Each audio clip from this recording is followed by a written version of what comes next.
la grâce de Dieu, nous allons lire du Nouveau Testament, du livre de l'Épître aux Éphésiens,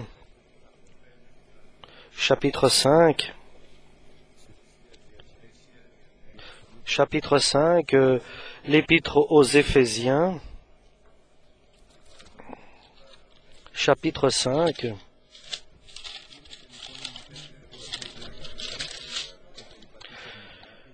Devenez donc les imitateurs de Dieu comme des enfants bien-aimés et marchez dans la charité à l'exemple de Christ qui nous a aimés et qui s'est livré lui-même à Dieu pour nous comme une offrande et un sacrifice de bonne odeur. Que l'impudicité, qu'aucune espèce d'impureté et que la cupidité ne soit pas même nommée parmi vous, ainsi qu'il convient à des saints, qu'on n'entend ni paroles déshonnêtes, ni propos insensés, ni plaisanteries, choses qui sont contraires à la bienséance, qu'on entende plutôt des actions de grâce, car chasser le bien. Aucun impudique ou impur ou cupide, c'est-à-dire idolâtre, n'a héritage dans le royaume du Christ et de Dieu. Que personne ne vous séduise par de vains discours, car c'est à cause de ces choses que la colère de Dieu vient sur les fils de la rébellion. N'ayez donc aucune part avec eux. Autrefois vous étiez ténèbres, et maintenant vous êtes lumière dans le Seigneur. Marchez comme des enfants de lumière, car le fruit de l'Esprit consiste en toutes sortes de bonté, de justice et de vérité. Examinez ce qui est agréable au Seigneur, et ne prenez pas part aux œuvres infructueuses des ténèbres, mais plutôt condamnez-les. Car il est honteux de dire ce qu'ils font en secret, mais tout ce qui est condamné est manifesté par la lumière, car tout ce qui est manifesté est lumière. C'est pour cela qu'il est dit, « Réveille-toi, toi qui dors, réveille-toi d'entre les morts, et Christ t'éclairera. » Prenez donc garde de vous conduire avec une circonspection, non comme des insensés, mais comme des sages. Rachetez le temps, car les jours sont mauvais. C'est pourquoi ne soyez pas inconsidérés, mais comprenez quelle est la volonté du Seigneur. Ne vous enivrez pas de vin, c'est de la débauche. Soyez au contraire remplis du Saint-Esprit. Entretenez-vous par des psaumes et des hymnes et des cantiques spirituels chantant et célébrant de tout votre cœur les louanges au Seigneur. Rendez continuellement grâce pour toutes ces choses à Dieu le Père, au nom de notre Seigneur Jésus-Christ, vous soumettant les uns aux autres dans la crainte de Dieu. Allons au verset 10, au chapitre 6 du même épître aux Éphésiens. Donc, au reste, fortifiez-vous dans le Seigneur et par sa force toute puissante. Revêtez-vous de toutes les armes de Dieu afin de pouvoir tenir ferme contre les ruses du diable. Car nous n'avons pas à lutter contre la chair et le sang, mais contre les dominations, contre les autorités, contre les princes de ce monde de ténèbres, contre les esprits méchants dans les lieux célestes. C'est pourquoi prenez toutes les armes de Dieu, afin de pouvoir résister dans le mauvais jour, et tenir ferme après avoir tout surmonté. Tenez donc ferme et ayez à vos reins la vérité pour ceinture. Revêtez la cuirasse de la justice. Mettez pour chaussure à vos pieds le zèle que donne l'évangile de paix. Prenez par-dessus tout cela le bouclier de la foi, avec lequel vous pourrez éteindre tous les flèches enflammées du malin. Prenez aussi le casque du salut et l'épée de l'Esprit, qui est la parole de Dieu. Faites en tout temps par l'Esprit toutes sortes de prières et de supplications. Veillez à cela avec une entière persévérance et priez pour tous les saints. Priez pour moi, afin qu'il me soit donné quand j'ouvre la bouche. Amen. Donc, des commandements précis, des recommandations précises de la parole de Dieu qui viennent pour les hommes, pour la période où les jours sont difficiles. L'évangile du Christ, certainement, a été écrit par l'Esprit Saint, mais a été annoncé et a été prêché précisément dans deux périodes. La première période est la première période apostolique, où le ministère a été donné à Dieu, à son Église, d'annoncer l'Évangile dans le monde entier pour que soit soutenu et que soit créé et qu'il soit reconnu dans le monde entier le royaume de Dieu sur la terre, donc son Église. Ça, c'était la première période. Cela a tenu 150 ans, plus ou moins. La deuxième période est la dernière période, et la dernière Église, et la dernière Église qui a comme ministère d'annoncer la parole avec grand détail, en rejetant toujours chaque enseignement humain ou pour que le peuple de Dieu sache comment marcher exactement avec sagesse, pour que Dieu ait l'occasion de transformer chaque personne qui fait appel à lui et lui donner et le prendre le jour de l'enlèvement de l'Église pour l'éternité. Donc les directions ne sont pas beaucoup énormes, mais elles sont précises. Donc la première chose, devenez exemple, soyez des imitateurs de Dieu, comme des enfants de Dieu bien-aimés. Donc ce qui est indispensable, c'est d'abord de devenir des enfants de Dieu. Et des enfants de Dieu, nous sommes parce que nous avons fait appel à Jésus-Christ et que Dieu est venu par Jésus-Christ et le Père est venu et a changé notre vie, a transformé notre cœur. Notre cœur qui était dur est devenu docile et notre esprit qui était prétentieux est devenu simple et humble et nous a donné une sanctification. À partir de là, donc, nous sommes enseignés tout ce que le Seigneur nous a prescrit et le Christ vient nous éduquer pour que nous puissions nous élever, nous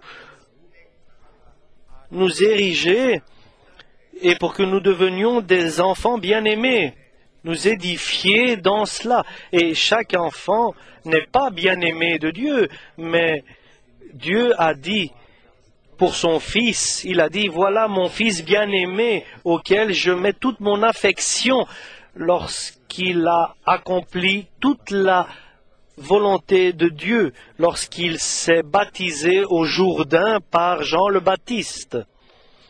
À partir de là, l'homme met en pratique et accomplit toutes les volontés de Dieu, qui est la nouvelle naissance, le baptême à l'eau et le baptême au Saint-Esprit. À partir de là commence les bons efforts, le chemin précis et commence la foi qui est destinée, qui a été donnée une fois aux hommes. Mais le premier commandement était aimez-vous les uns les autres selon que Jésus nous a aimés et s'est livré pour nous comme un sacrifice de bonne odeur. Donc, première condition qu'il faut pour l'humanité, la condition est d'aimer vous les uns les autres comme Jésus nous a aimés.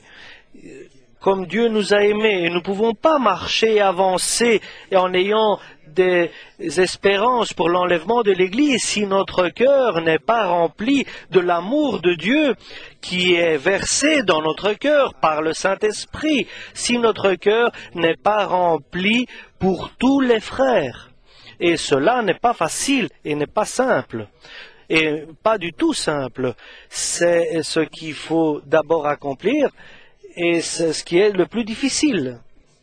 Comment vais-je aimer mon frère et même le plus proche avec l'amour de Dieu, qui s'est livré, qui a livré son corps comme sacrifice au Père divin, lequel a été accepté comme une bonne odeur, agréable à Dieu. Comment vais-je devenir sacrifice pour mon frère? Dans l'Église de Dieu, les choses que Dieu exige de nous sont impossibles pour les hommes. ni notre proche, nous pouvons l'aimer selon nous-mêmes, combien plus notre frère. Où trouverons-nous cet amour parfait, cet amour de celui qui était sans péché, sa compassion ou sa miséricorde, où pourrons-nous la trouver? Et si cela dépend impérativement pour notre entrance dans le royaume de Dieu, pour notre entrée dans le royaume de Dieu, nous nous fixons sur la volonté de Dieu.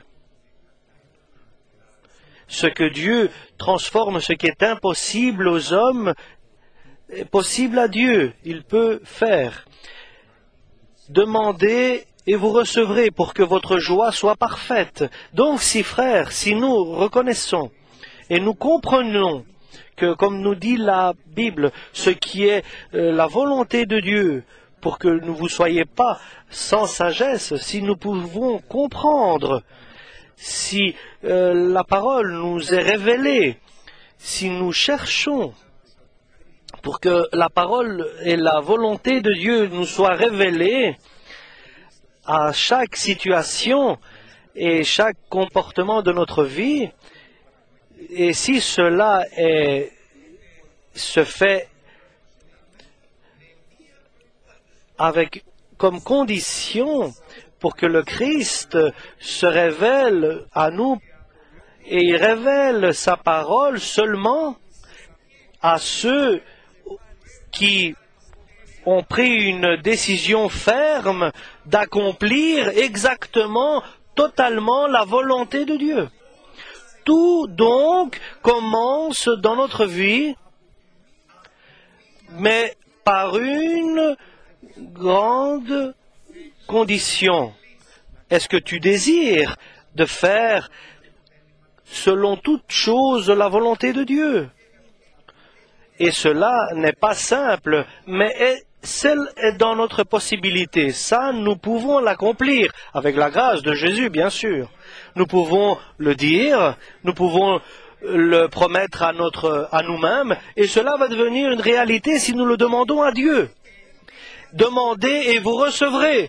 D'abord, c'est la première demande, notre première requête, ce que notre cœur désire, qui le désire toujours, de mettre en pratique toujours ta volonté, et seulement ta volonté. Et nous voulons que tu nous donnes la capacité, la possibilité de pouvoir l'accomplir, ce que toi tu mets dans notre cœur. Lorsque nous avons pris la décision de monter cette première marche de l'escalier, et par la foi elle a été donnée, je ne veux pas de faire ce que me plaît, c'est-à-dire de juger selon ce que je vois. Je ne veux pas faire ce que je désire, c'est-à-dire de juger selon ma chair, selon ma volonté, mais je veux avoir un juste jugement comme Jésus-Christ. Je veux faire ce que Jésus voulait faire selon la volonté du Père. Ma justice, mon jugement est juste parce que je désire accomplir la volonté du Père. Donc, lorsque je m'intéresse à accomplir la volonté du Père, donc mon jugement n'est pas selon ce que je vois, selon mon regard, et n'est pas selon ce que je désire, selon ma chair, mais c'est d'accomplir ce que Dieu désire. Et donc, comme première condition, à partir de là, ce qui est impossible aux hommes est possible à Dieu. Donc, la première condition, c'est « Aide-moi, Seigneur, de désirer ta volonté, de mettre en pratique toujours et toujours ta volonté. » À partir de cet instant-là, nous le désirons, et il n'est pas quelque chose d'autre que la justice de Dieu. Demandez d'abord le royaume de Dieu, qui est d'aller dans le ciel, et que notre espérance soit accomplie, et la justice de Dieu, qui est la volonté de Dieu selon toute chose dans notre vie. Et alors nous avons une promesse. Tout le reste va nous être donné tout seul. C'est-à-dire Dieu va agir selon qu'il agit avec merveilleusement, prodigieusement. Il va changer notre cœur. D'abord, il va facilement se révéler à nous. Et il va facilement se révéler à nous sa volonté. Et à partir de là, il va nous donner la possibilité d'avancer sur cette volonté-là. Et en agissant dans notre cœur, en intervenant dans notre cœur, en la transformant, en la changeant, en la transformant et en la faisant devenir, elle sera sanctifiée. Et à notre esprit, il va nous donner de la sagesse céleste et éternelle, et de l'intelligence, de la force, de la puissance. Un peuple véritablement sanctifié par la parole de Dieu, par le Saint-Esprit et avec la volonté de Dieu, lequel, en vérité, il pourra mettre son corps comme sacrifice agréable à Dieu. Et c'est ce que désire Dieu.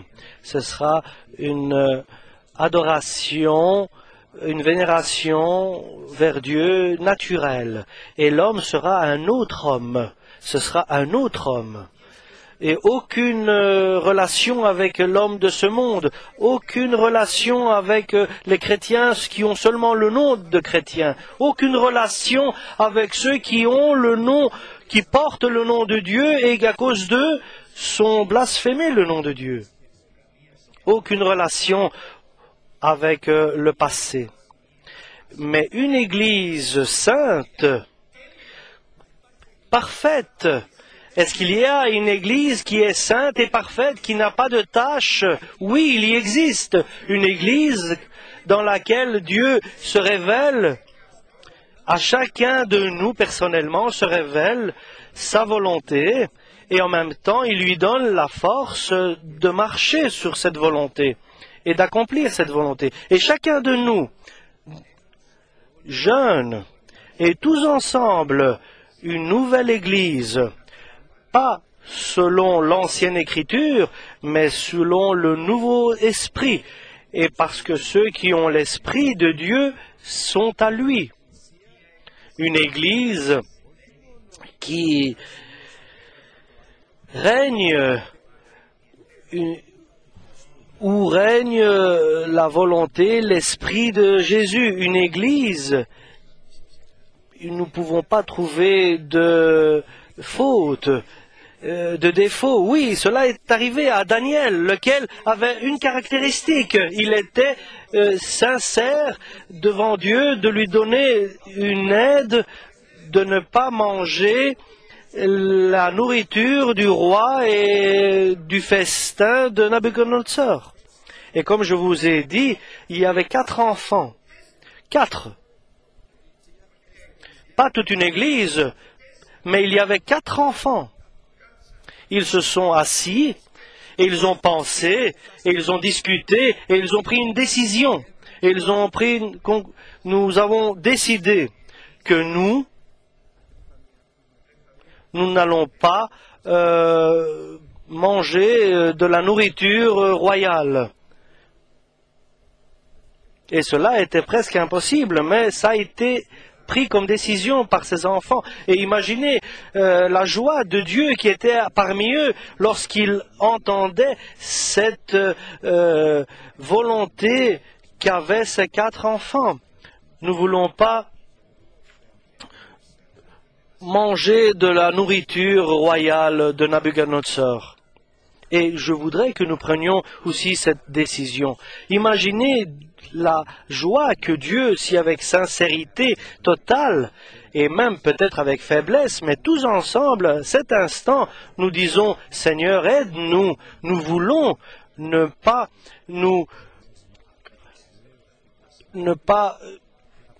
goûter à la nourriture de ce monde actuel qui est bien sûr les choses du diable. Nous voulons pas avoir de relation avec le monde et avec le monde. Aide-nous à ne pas avoir cette relation. Oui, nous voulons, Seigneur, ne pas avoir de lien avec ce monde. Et je vais vous supplier devant Dieu notre totale volonté en levant notre main. Nous voulons, Seigneur, tous ensemble, nous voulons pas que un rate l'enlèvement de l'Église, nous voulons pas que un de notre proche famille rate l'enlèvement de l'Église, nous voulons pas qu'il y ait des disparus. Mais nous voulons que tous ensemble, comme le peuple d'Israël qui est sorti d'Égypte, nous voulons sortir de ce monde, tous ensemble, et qu'il y ait personne qui soit perdu. Et cela, chers frères, ce n'est pas difficile. Ce n'est pas difficile. Nous avons la parole de Dieu qui est écrite. Nous n'avons pas besoin de rien faire. Tout est prêt.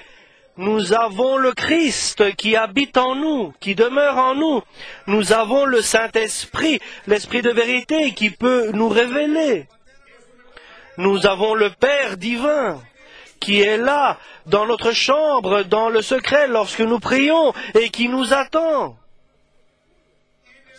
Il est parmi nous, et il attend de nous pour que nous puissions prier et le demander et le rechercher, et quelque chose d'autre aussi. Nous voulons qu'il nous habille de tout son armement. Et nous ne voulons pas être sans armes dans ce combat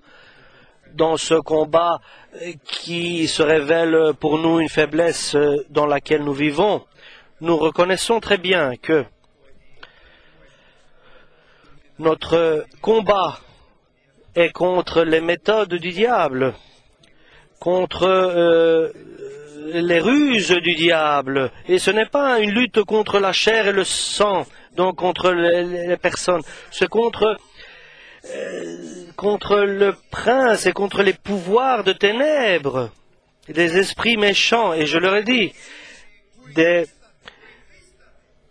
dominations qui existent, contre les dominations contre les autorités qui sont de ce monde, les princes de ce monde de ténèbres.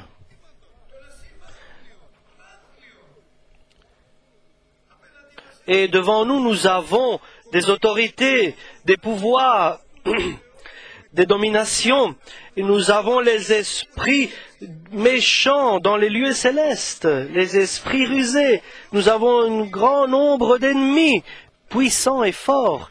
Mais alléluia, mais parmi nous est le Seigneur de toute puissance. Et au-delà, ce que nous avons demandé, ce que nous demandons, que le Seigneur nous révèle sa volonté et qu'il nous donne la force de marcher à cela. Et deuxièmement, nous voulons qu'il nous habille par sa panoplie d'armes.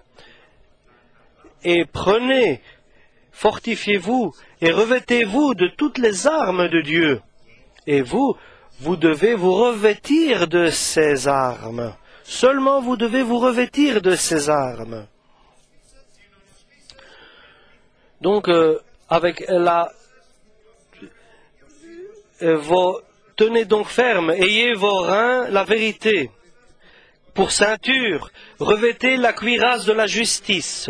Mettez pour chaussure à vos pieds le zèle que donne l'évangile de la paix. Prenez par-dessus tout cela le bouclier de la foi, avec lequel vous pourrez éteindre toutes les flèches enflammées du malin. Prenez aussi comme casque du salut et l'épée de l'esprit, qui est la parole de Dieu. Et comment nous allons accomplir cela? Un est un secret. Demandez, vous recevrez. Et troisièmement, notre requête, premier, d'abord, révèle-nous ta volonté, ton désir.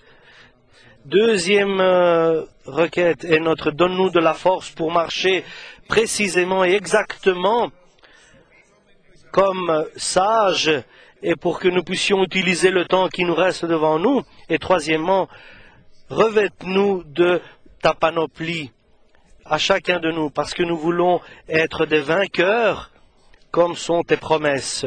Nous remercions le Dieu qui est le Seigneur béni de notre Dieu qui fait toujours de nous pour que nous soyons vainqueurs par Jésus-Christ.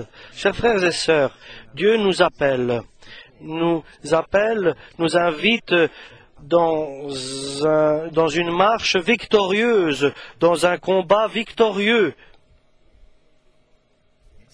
Toi et moi, qui sommes faibles, mais quand vient le royaume de Dieu, demandent les hommes, et Jésus répond, voici, le royaume de Dieu est en vous.